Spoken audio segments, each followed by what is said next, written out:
Hi, I'm Chris. And I'm Jeremy.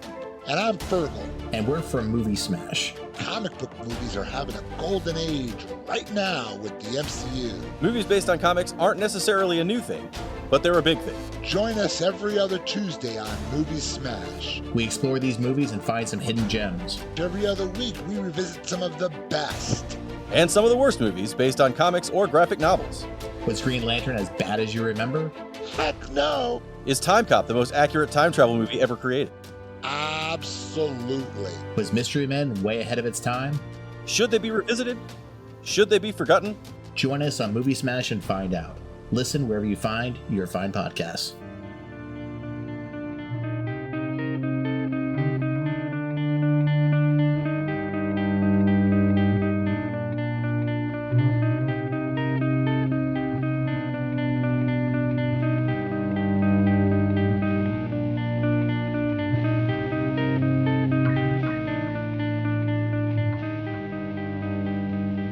Okay, everybody, welcome to the latest episode of All Too Real 2. My name is Michael E. Cullen II, and with me, as always, is... Sesame, Spice Rack, and Carta. Yes, you have a nice spice rack. Thanks. I mean, I've lost some weight, so it's not as big anymore, but like, oh. That's okay. It's I do have spice in my belly. I just poured a bunch of like coriander and like cayenne, a little bit of garlic. See, when I was younger, when I first started having like smelly armpits, somebody told me, well, you should put some Old Spice underneath it. And I just went into the kitchen and started putting like cayenne pepper and all this other stuff. It just started, I got a rash. It was really weird. Yeah, that sounds rough. Cayenne or cinnamon would be bad too.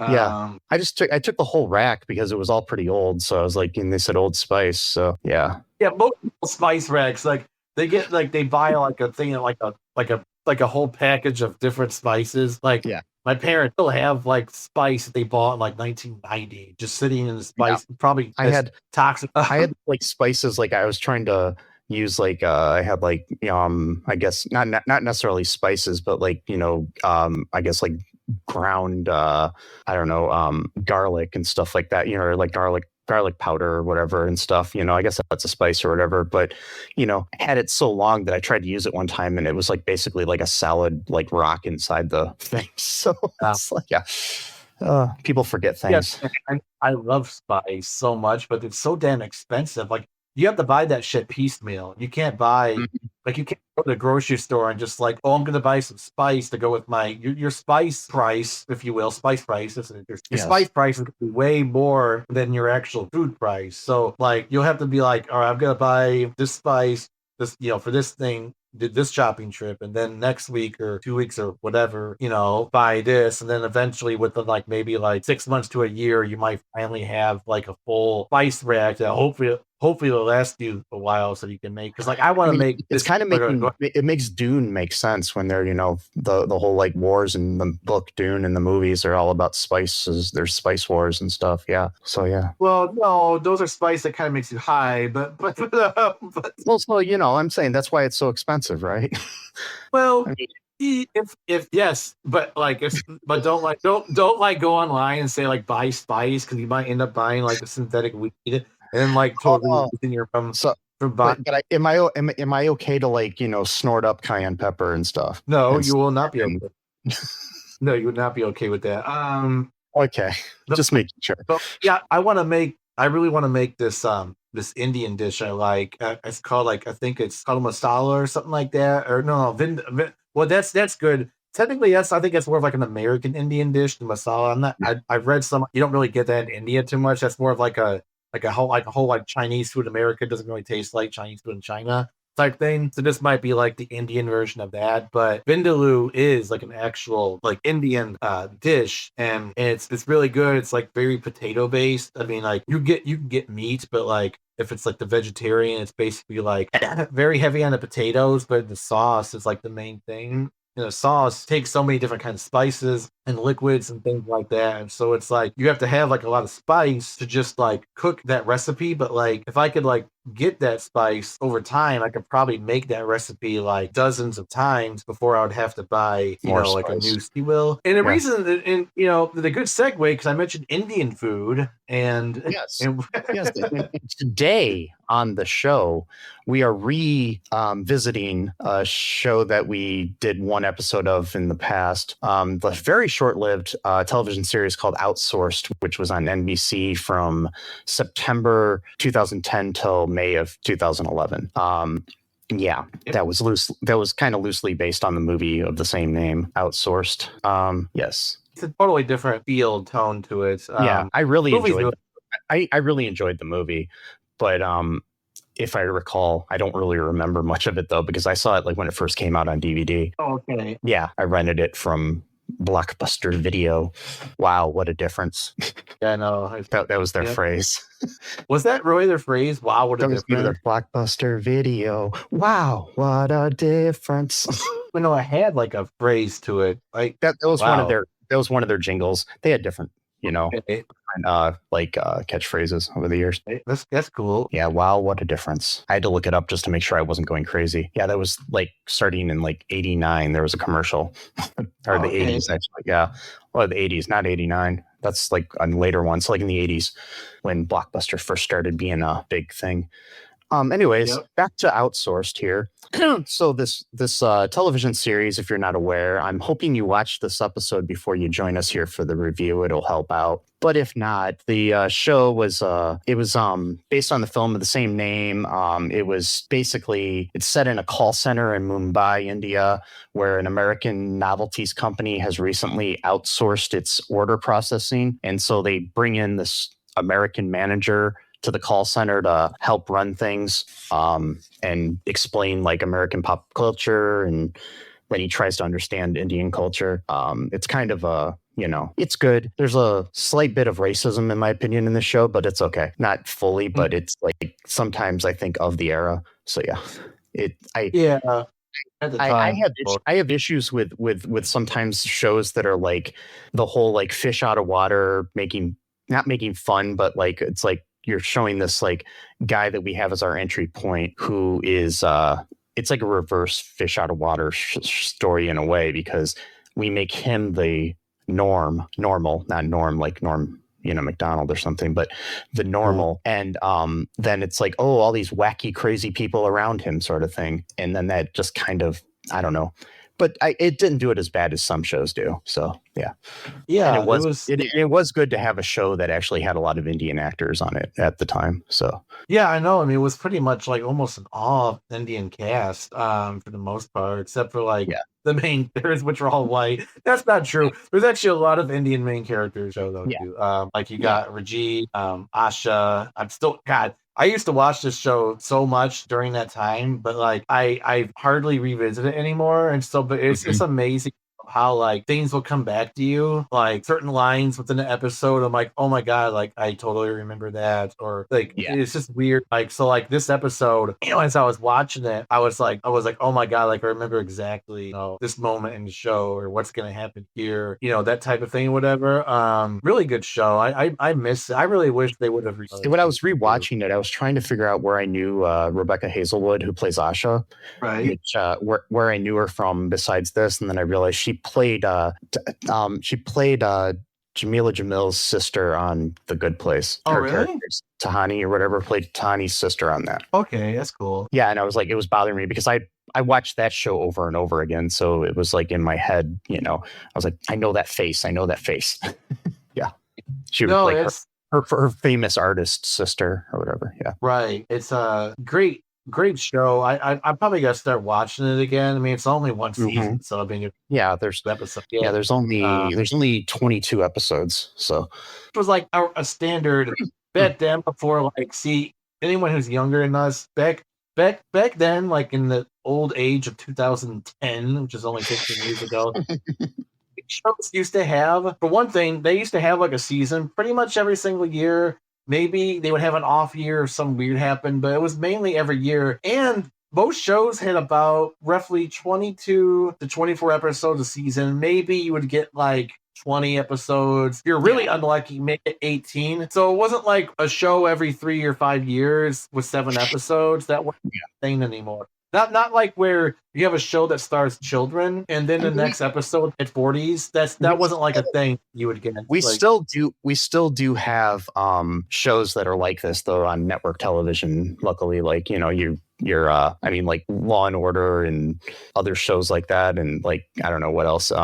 Even like the sitcoms that are on have like at least 20 or so episodes a season. So yeah. No, it doesn't matter. No, I know, but like even I know. But like even back when, but like I know what you're saying, but like even like look back like when streaming shows first came on, like when there was like they used to have a season like every year as well. Like originally, like when streaming shows first came out, it wasn't like every 4 years type of deal. Like you would still get every year a different season of the show. Now we're in this weird thing where it's like every 17 years you get a season for like 4 episodes, and then the next season they're dead, and it's the whole season about the funerals, the actor of the funeral, the actor's funeral. God, I can't talk. That would be season 2. Yeah, it's kind of annoying. And I mean, it's like it has a lot to do with money. And leaving people. I mean, it's just a sad thing where they leave people open to do other projects, which is fine, and that should be. But there's also the fact that it helps them not pay as many writers because they don't have as many episodes, and they'll hire people out as like on like a temporary basis, like per episode, instead of having a writer's room, which most shows used to have. So you'd have more of a cohesion. You'll have like one person who kind of has to figure out the cohesion. But in the past, you would have like, say, a half a dozen or a dozen people that are your main staff writers for like Seinfeld or something. And so you knew where things were going, and you had more of a consistent like tone to the show, as opposed to now sometimes it doesn't even feel like that. It feels like the tone could be off, Yeah. No, yeah, I get what you're saying. I'm just kind of being exaggerating here. But I agree with you wholeheartedly. I think it's annoying as fuck. Because I know that like Stranger Things is coming out with a new season this month that we're releasing this episode, and I don't remember a damn thing that happened the last season. So let's say good point. It's like 3.5 years after the last season ended, and even then they broke it off into different. I don't like it when Netflix does that now. That's really pissing me. That's a whole other animal where Netflix is now, instead of showing all the episodes all at once like they used to do, because that's what distinguished them from like other Amazon where you had to wait once a week, which I kind of prefer that anyway, to be honest. But like Netflix was like, we're the binge streaming service. Like if you want to like watch an episode every week, you go to Hulu. If you want to watch them all in one night, you go to Netflix. Now it's like, by the way, final season of Cobra Kai, we're gonna divide it into 45,000 different parts. But I thought you were. Okay, so 5 episodes. I have a really good idea what they can do. They can take, like, say there's 10 episodes, they can break it up into 10 parts, and they can just air it each week. Wait, that's okay. Exactly. Yeah. Which again, I've got no problem with doing that, but like when you base your entire your streaming culture around, because like I remember they used to do like stuff on Twitter, like like sometimes like brands will like quote fight against each other on Twitter, but it's really just people know. I think at one point Netflix used to like make these tweets of like, oh, like come to Netflix and binge the show, you don't need to wait every week or whatever. But now it's like for Cobra Kai you got to wait 3 separate periods like before you can watch the. They used to make a big deal about the fact that you could share your password too, but then they stopped that too. So the world, it's a vampire sent to drain. Anyway, so the sorry, the show, we're like going off here. Sorry. So this episode of Outsourced is called Bolloween. It aired on October 28th of 2010. It was directed by Michael Lehman, who was the director of the movie Hudson Hawk, the director of the movie Heathers, 40 Days, 40 Nights. He's directed episodes of American Horror Story, Will Trent, Dexter. These are all like not comedies. I mean, some of them are kind of comedic, but it's kind of weird. I mean, well, Heathers was a comedy, but he directed, episodes of True Blood. Well, he did some Go On, the short-lived Matthew Perry series. Yeah, but he's done a lot of TV series and stuff. It's like but yeah, it's funny that he's directed Heathers and Hudson Hawk. Yeah, so we got him as our director. We got the episode was written by Robert Borden. He is a writer for like Drew Carey, George Lopez, David Letterman, different things, different comedy things. We have Lee Sun Jin. He was a writer for TV show Beef, The Real O'Neills, Dave, Two Broke Girls, the greatest sitcom ever. Yep. That's good stuff. Silicon Valley and It's Always Sunny in Philadelphia, among other things. And Patrick Walsh, who is a writer for It's Always Sunny in Philadelphia, Two Broke Girls, Crashing, and Living Biblically, among other things. So yeah, that's who wrote it and everything. And the TV show stars Ben Rappaport as Todd Dempsey, Nisha Nagarajan as Maduri, Dietrich Bader as Charlie Davies, Parvish China as Gupta, Pippa Black as Tanya, Rebecca Hazelwood as Asha, Rizwan Manji as Rajiv, Sasha Dewan as Mamit, and others. So others. No, who plays Madhuri? I love her a lot. Who plays her? I mean, what's the actress? I already said that. She was the second name I mentioned. Anisha Najarajan. Yeah, she's she's done a few things like over the years. She's more known for like stage work, I think. So yeah. Anyways, what's your reaction to this episode? I like it a lot. It was one of my favorites of the one and only season of the show. Yes, I enjoyed it too. It's kind of weird to watch a season, like an episode just out of order. I think I want to watch the whole series again, just so things I feel more cohesive, but yeah, but it was enjoyable.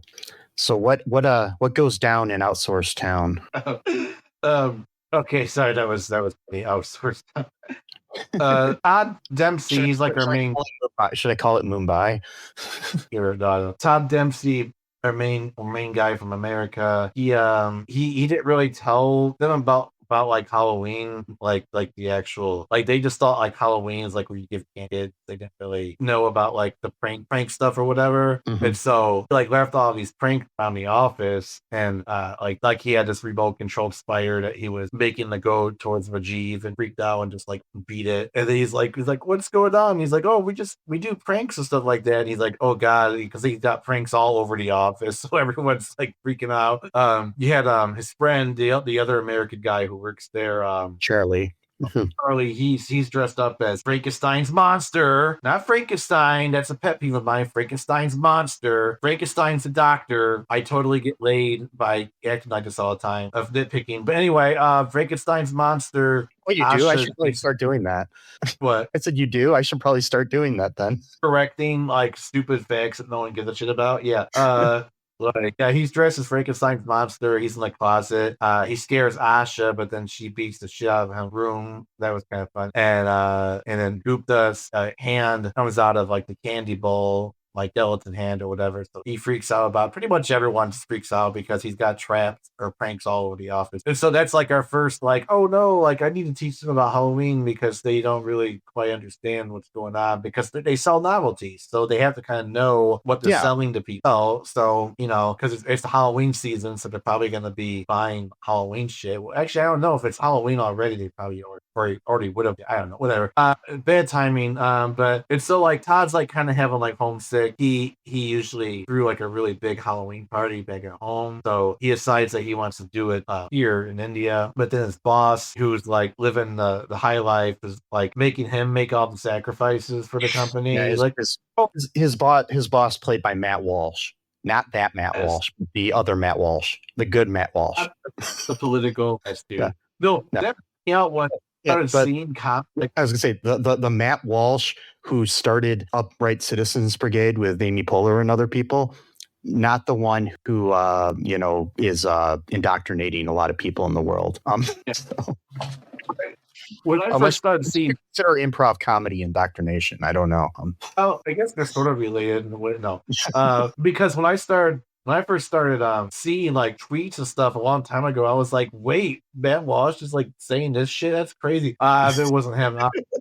Like he's like living the high life. He's like in mid massage, basically telling Todd that he's gotta find a cheap place to live because corporate's not gonna want to pay for his apartment. He's like off on vacation, like doing a massage and shit. And he's like, oh well, we're all called on to make some sacrifices, Todd. And it's just like they're sipping on like a Mai Tai shit. I'm like, okay. And then so Gupta. He wants the party to be thrown at his apartment, his house, because his family is off to a wedding and he can't go because his words, which just does seem like a pretty racist thing of like, oh, the Waters will just come to our house and take over if someone's not at the house to guard the place. Like that seems pretty, I don't know, like that didn't sit well with me. It's like, you wouldn't hear that joke in America. Like if like a family had to go to a wedding and they need to like have the one son to stay home so that squatters won't come and take over the house. That's not a thing that you would hear. So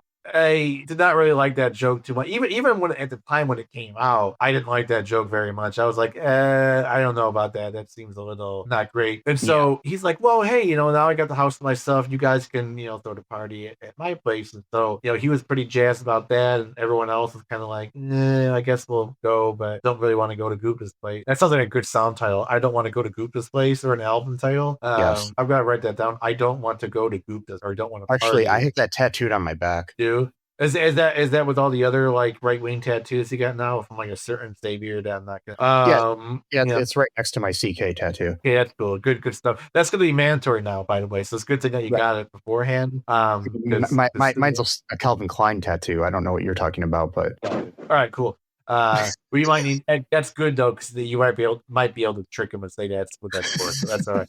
That's a good serendipitous thing right there. But anyway, so Gupta's all jazzed about the party. Everybody else not so jazzed about the party being at his house. But poor Gupta, cold water's thrown on him pretty much almost immediately because Jeev, he's got an aunt, I think, or a cousin who owns. Or he calls her auntie, but a lot of people in like Indian culture, they call like older men and women auntie and uncle. So so it would be like his actual aunt.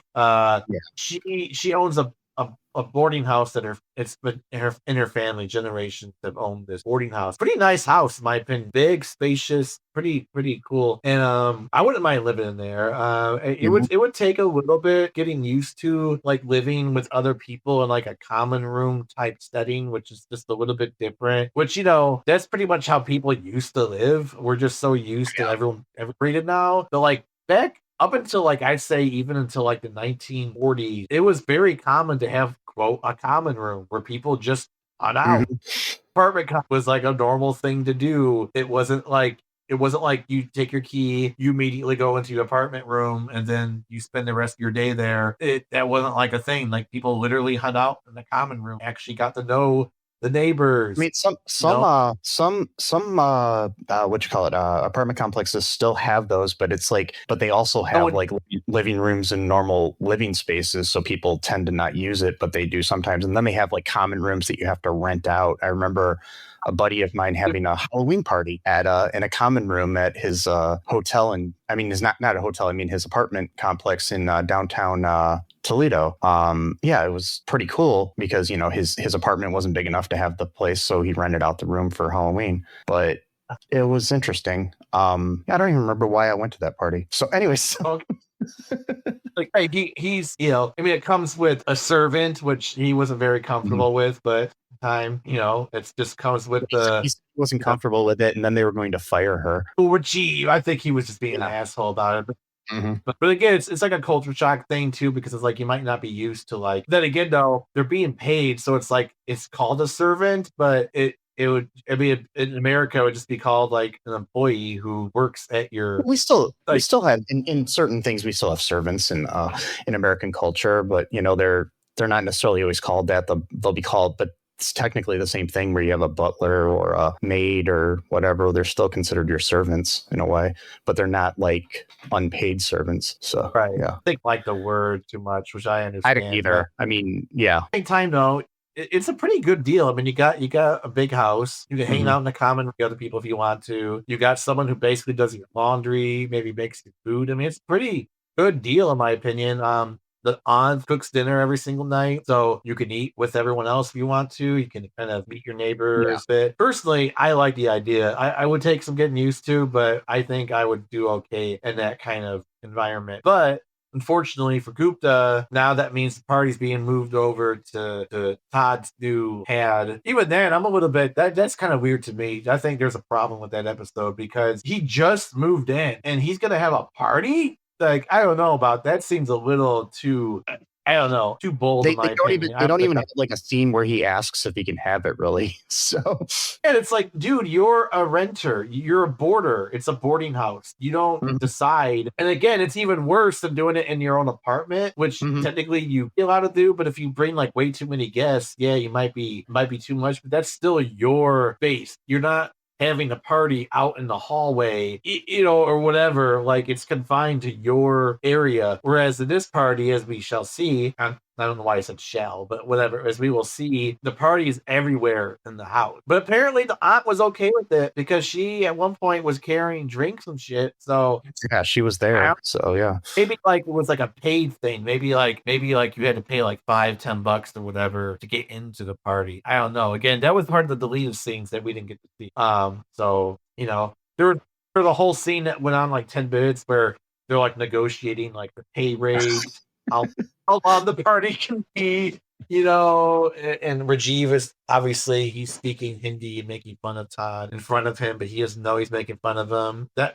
That would have made the episode way too long, so they cut that scene out. Yeah. It would have been good to know how the logistics of how the party. Anyway, I'm. What else happens? Because I'm my buying slash scramble. So basically, it boils down to the fact that he wants to have this party because he's attracted to Asha and he wants her to come to the party, but she's not sure if she's coming because of like this like I guess arranged marriage stuff that's going on or something. So her parents doing an arranged marriage thing for her and meet different candidates. It's the whole thing. It's yes. It's like a political thing. I'm joking. No, kinda, I guess. It's a familial slash social political thing. It's a whole thing. So they I mean it's like it's people look down on that, but then sometimes I'm not sure if I feel it's a bad thing. It's just a cultural thing. I mean, I guess the whole thing, it's like some people that are in arranged marriages do fall in love with each other, but I mean it's no better or worse than what we got going on in the world today when it comes to like dating apps and stuff like that, or like the No, but I belong to some dating apps, and I got a message yesterday from somebody randomly who just says, "Hey, Michael, how are you? Where are you from?" Which it says right on my profile where I'm from. Right. But anyways, I said Ohio, and then they asked me what city, and then I told them what city, and then she's like, "Me too." And then she's like, "Do you want to hook up tonight?" And I looked at her profile, and it said she was like 219 miles away from me. And so my response was, "If you're in my town, why does it say you're 219 miles away from me?" And then she blocked me. Oh shit.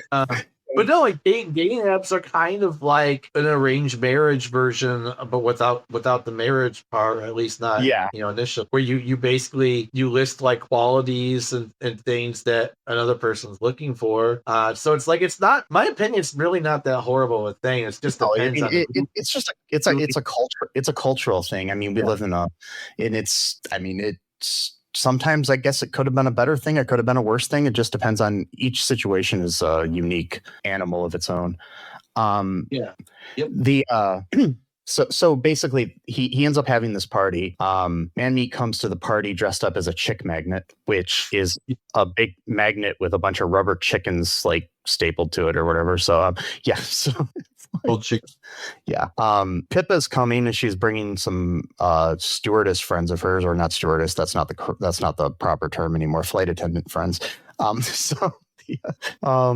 Yeah, so and they're all attractive and everything, and of course, Mammy Dax like he flirts with everybody on the phone when they're trying to sell stuff and everything, but he becomes all shy when this girl comes right up to him and is interested in him. So throughout the party, they basically come up with the idea that he can call her and then talk to her on the phone, and yeah, he ends up getting to what he thinks is first base. It's holding hands. So yeah. Of course, that was kind of sad to watch, but at the same time, it was kind of cute. I did find the thing funny because it's like, well, it's like, what do you think second base is? And he's like, marriage. And then he's like, what about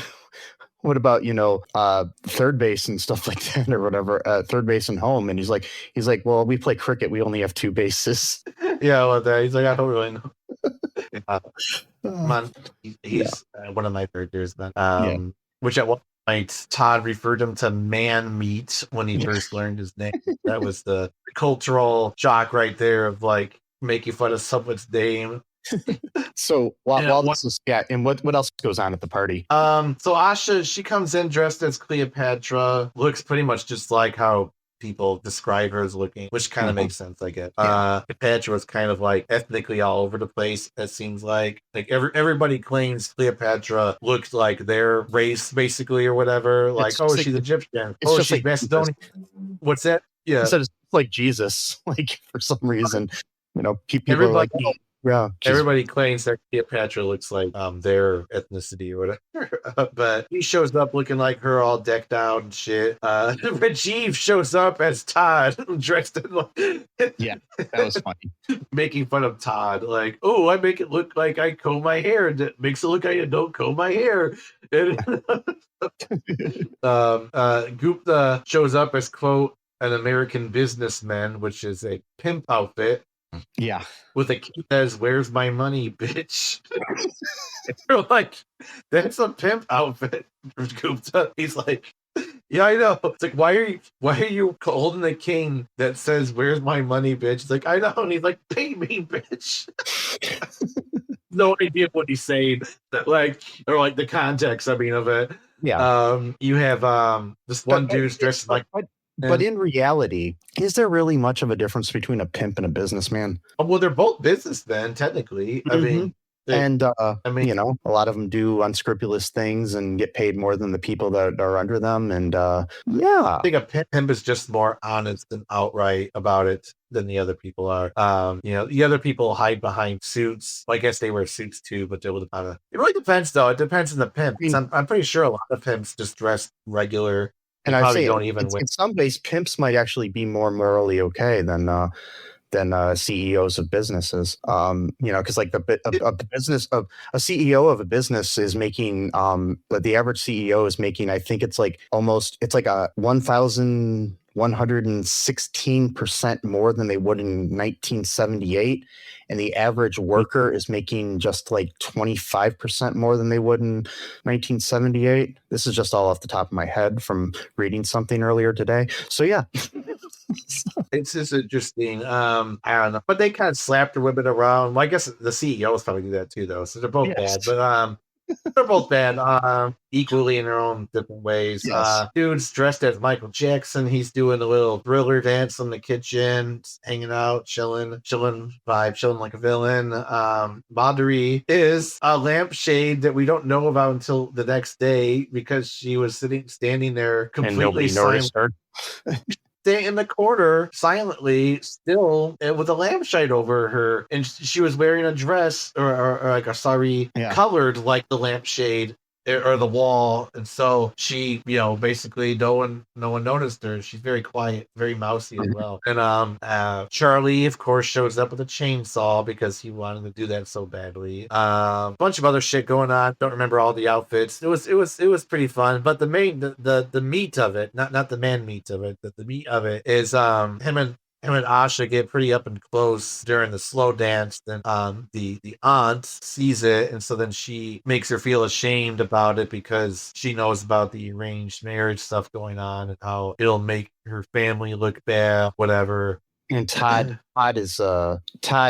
thinks it's because what's her face? What's the girl's name? Tanya gives him a kiss. I was gonna call her Pippa, but that's the actress's name. The yeah. What's Gosh, that? she is so Yeah. beautiful though. I know. Pippa, my I love that God. name. I love the name Pippa. It's such. I mean, like I remember when I first started watching this, like in 2010. I was just like, yeah, I was like 27, 26. I was like completely struck by her beauty. I'm like, oh my God. Yes, she's an Australian actress. But yeah, she kisses him, but he didn't initiate it. But then Asha walks really fast out of the house, so he thinks that Asha saw them kiss and was mad about that, you know.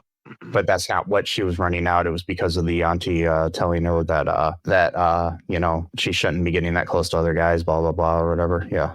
So, well, you know, the whole, you know, arranged marriage, because like, yeah, when you're getting like an arranged marriage, you're supposed to kind of act like you're actually like getting into an arranged marriage kind of thing. Like you're not supposed to be like dating, doing other shit, because that kind of defeats the whole purpose of like what you're actually like doing. Like that's the logic of it, at least. So, but she's kind of like torn because, you know, again, it's just one of those things where it's like it's cultural, but at the same time, what I did like about the show though is how they approach that. I know I'm kind of like doing like a deep dive into like the stuff, but where I did like how they approached it, because normally, because like Todd, you know, he comes from America. He's got certain preconceived notions of like Indian culture and stuff like that. And so he was like, "Well, I don't understand. It's like you know, you seem pretty progressive. You got a job and stuff. What are you doing an arranged marriage?" So he's sitting there thinking, "Oh, she's got to be like poor or not educated, you know, in order for it to be like it's got to be one or the other. Like it's you're progressive, you got a job, therefore." Anti-arranged marriage. If you are poor, uneducated, therefore arranged marriage. And she's kind of like, well, doesn't really have to be one or the other, you know, type of thing. So like that was an interesting way of kind of like tackling that sort of prejudice that a lot of people have about that kind of thing, where it's like it's not just, I mean, everyone's got that mentality. It's like, I mean, we're seeing it now politically, where it's like two things cannot be true at the same time for some reason. One thing true. It's like that's not how anything really works actually in the world. like nothing really works that way. Nothing is black and white, you know. Few things are bad, so that is black and white. But most things are kind of a little bit more nuanced. So that was kind of interesting for her to kind of like put him in his place a little bit, like, hey, you know, like I'm not some like dainty little thing that needs to be saved by like the white man. She didn't say those words, but like, you know, like that kind of like savior complex of like, you know, some dude comes into another person's culture, has got no idea what he's talking about, but suddenly he knows what's right and what's wrong for their culture. It's like, dude, you don't even know anything about like what's going on.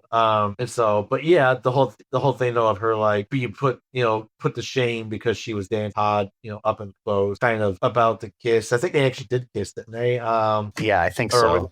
Or about to. I don't know if they did. I can't remember because I watched it yesterday. So yeah, it was about to. Yeah, I mean, we do have a few listeners in India.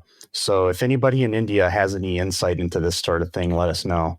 And this, you know, whole arranged marriage and all the other any of the other cultural, you know, things about this show, if you've seen it, like the stuff they got right and stuff they got wrong, stuff they got in between, you know, what have you. If you could like teach me a little bit Hindi, that would be awesome, but you don't have to.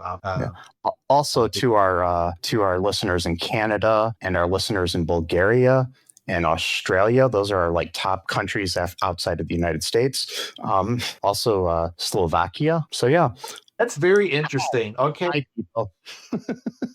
I have no idea why that's the case, but that's cool. I mean, we have people in Germany, the United Kingdom, Singapore, and Ireland as well. But yeah, are just like for whatever reason, like under 10 listeners in Bangladesh, Chile, Egypt, Spain, Guinea, Bissau, Israel, India, Malta, Nigeria, and Serbia. So yeah, we got an international coalition here, so that's you know, that actually makes me really proud. I didn't really know we had, but 73% of our listeners are in the United States. So. So it don't matter. 27% that matters. Yes. I'm just kidding. So yeah, but I was just looking this up just because I was curious if we had any listeners in India. So we've got there you go, like one or two right now. So let us know. Well, yes. That's fine. Yeah, but yeah, so yeah, the episode kind of just ends like that too. I mean, there's not much more going on. I mean, he figures out what was going on, and then he does end up kissing her in a random booth on the street. So yeah. Yeah, this woman's clothing shop. They just like go in the tent and like have like a short argument, and then like I never want to forget about this moment ever again. He's like, "What's this place called?" And the woman's like, "Something Emporium." He's like looking all like weird. Long, like there's like 8 words to the place, and he's just like, "Oh, the Emporium." Okay. There's the Todd Dempsey like, "Oh, these Indian words are too long for me." What's weird though, I think the reason why I even suggested this is through like some weird thought connection, because the very next episode after this one is Todd Gupta asks if his cousin can set like his like little shop outside outside the office, like in the street, and he sells basically like a tobacco kind of thing, but it's not really tobacco, it's something else, and I'm pretty sure it's going to be something called beetle nut or something similar to that. And I watched a whole video about beetle nut, which is it's pan is what it's called. Gupta tries to kick his habit of chewing pan, PAAN. So it's probably something similar to that, and it's basically all 3 of them get addicted because Rajiv's holding it against it, but then he starts doing it, and like all 3 of them are just like chewing it, and they're like, we really need to stop this. But beetle nut is very similar to pan or anything else like that. And I watched the whole video, and I know about that too, because this guy he lives like one of these islands like in Polynesia, I'm not going to say. And he once told me to cure my depression, I should drink my own urine. And I said, no, I don't think I'm going to do that. I think we talked about this in a recent episode too, the whole beetle nut stuff. Yeah, we talked about beetle nut recently. Beetle nut now. I'm obsessed with beetle nut in this video. We talked about it in a recent episode because I made the really bad joke that beetle nut isn't just Paul McCartney's testicles, right? Or it's also not like an actual beetle animal. The only reason I know about this, I'm pretty sure pan is probably either it or something similar, because beetle nut is I know that I think even in Turkey, so it's pretty popular like around like a lot of parts of the world, not so much like in like North America, like South America area, but like the other countries around the other countries, pan is beetle nut or betel nut. There you go. Nice. Fuck yeah. You were right. I just looked it up. So, but that's so fucking crazy, because like there you go. That's the power of the brain, the human brain right there. I have not watched this episode in like 12 years. I learned about beetle nuts, and then boom, my mind goes straight to, Outsourced. Not the episode I was looking for, but the episode right after I was looking for. Yeah, beetle nut is fucking insane, bro. Like I'm never gonna try that shit ever. Highly carcinogenic, so you're probably gonna get cancer if you do it right. Like the way of what. This one like cooking website, pan is a mouth sweetener, freshener, digestive, and symbol of hospitality. Eating pan Indian food is popular all over Southeast Asia, from Thailand to the Philippines to Vietnam, but it is not exactly a food, although it is consumed. Pan is made from betel or betel leaves and is eaten with various fillings put on top. The leaf is wrapped up in a chilled prior to serving. It is also known as Mitha pan, and then some other things that I can't pronounce. So yeah. Well, the leaf itself isn't the bad part, so maybe that's okay to cook with. It's the shit you put inside and you put in your mouth. Chew. That's the beetle nut leaf itself is totally fine. It actually has very spicy flavor. It's very flavorful. That's the reason why, because the beetle nut tastes so nasty and bitter on its own that you probably throw up if you just chewed it on its own. So you wrap it in the pan or the pepper leaf, what they would call it somewhere else, and that pepper leaf on its own is very, very spicy. It's kind of almost like makes you like, whoa. Yeah, like, I mean, it is a narcotic, so yeah. Well, the leaf itself is okay. Well, I mean, I'm saying the beetle nut is a narcotic, so yeah. Dude, I could buy right now if I wanted to. I could literally have it shipped to my house if I wanted to. Like, guys, India, anywhere else, if you give us money for like our Patreon, I will do a video episode where I will chew beetle nut for the entire episode if you'll give us a little bit of money. it's yeah. So go to our Patreon and join, and then send us a message. But you got to join on there at one of our tiers, not our like dollar tier, but like a higher one, and we'll let you know. Yeah.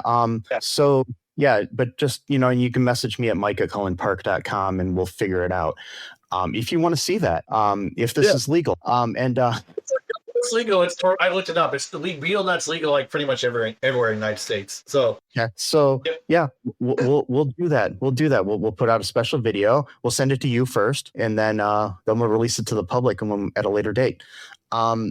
So yeah, let us know, and we can review whatever movie you want while he's doing that too, or TV absolutely. show. It's gonna be a whole thing. Like me, it's gonna be like hold back like the hardcore stimulation effect it's going to give me, because that's what I've heard is that it stimulates you at first, but a huge rush of nicotine is what some people have said, like way too much nicotine, and then it cools and then it relaxes you. It only lasts for about 10-15 minutes, and so that's the reason why people chew it all day long. That's why it gives them cancer, is because you're doing it constantly all throughout the day just to keep, like this one guy, he was. And if you're wanting to pay us, if you want to pay us like $5 million, we will give Sesame cancer. And wait, no. No. No, I don't agree with that. Well, we'll have the money to take care of the like chemotherapy and stuff, baby. Nah, I'd rather have my health than. If I can't enjoy $2.5 billion, what's the point? Yeah. So, well, let's raise it. How about 100 million? Oh no, health is much more important. Again, I can't enjoy money if I'm feeling sick all the time. How about 5 billion? Nope, the matter. You know what? How about this? Perfect health and $2,000 a month sounds good to me. I think that'd be fine. That's fine.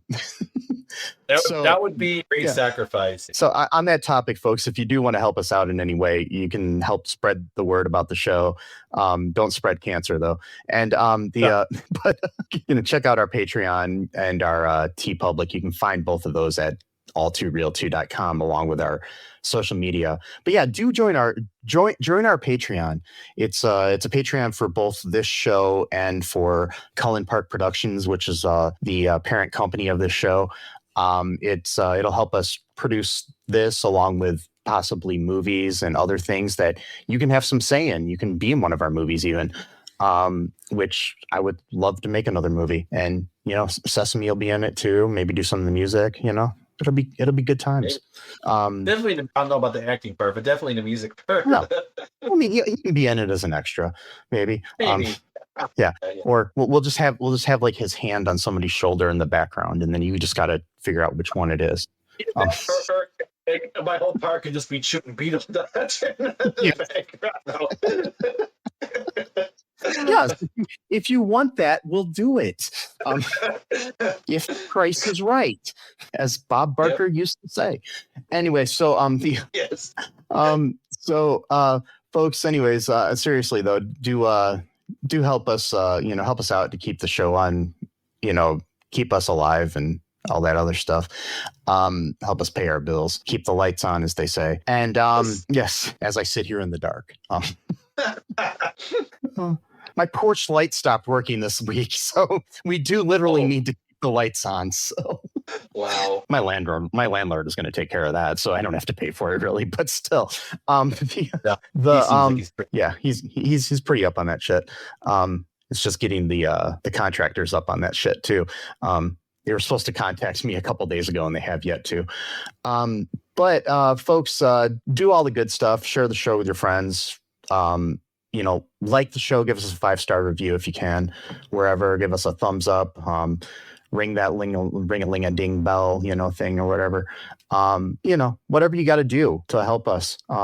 Share it with your friends in India. That'd be cool. Yeah, do it. Yes. Speaking of call centers too, you know what I found out about recently? They actually have, because a lot of people are like racist assholes and don't like it when they have somebody talking to them with an accent. I know. Yeah. There's a new thing that call centers, both legit ones and the scam call centers are using now, where they're using AI to change the accent. Come on, man. Like it's like, God forbid that you have any contact with anyone outside of your own. But it's being used primarily. I mean, I think there's probably legit ones doing it too, but a lot. I found out about it through like these scam call centers, these like scam baiters that I watch on YouTube, but they literally are doing it so you don't immediately think that you're being scammed by somebody in like Nigeria or somewhere. They're doing they're making it sound like, oh, it's Bob down the street or something, So yeah. Right.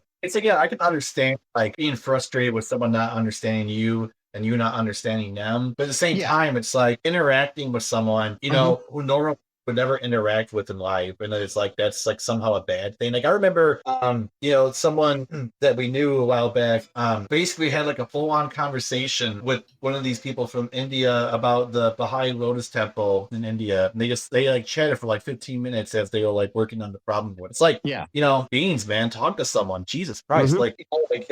Exactly. It's just another thing though that I find like evil about AI. I mean, I use AI for some things once in a while. I'll fully admit it, but I try not to. But the way it's integrated in a lot of things nowadays, you kind of can't not use it. But yeah, and then like there's another thing I just read today about AI too, where supposedly this AI actress is being signed to a agent. Yeah, I heard about that. Yeah, so it's fucked up world we live in. Yes, it's all coming true. How does that work? If you're an AI actress, how do you get signed? I mean, if you're not a real, I don't even understand how that works. I mean, I'm trying to figure that out. Like it's weird. Like, is the AI actress going to act with other AI actors, or is she going to act with I don't know, with Pedro Pascal or something? I mean, what the fuck's going to happen? It's weird. Accurately, the person who made the AI actress signed up for the thing, but not obviously. Exactly. Because you can't pay an AI actress. You can't. Well, but when they get sorry, I mean, you okay? Sorry. Oh no, I'm good. I was just saying, but it's just insane.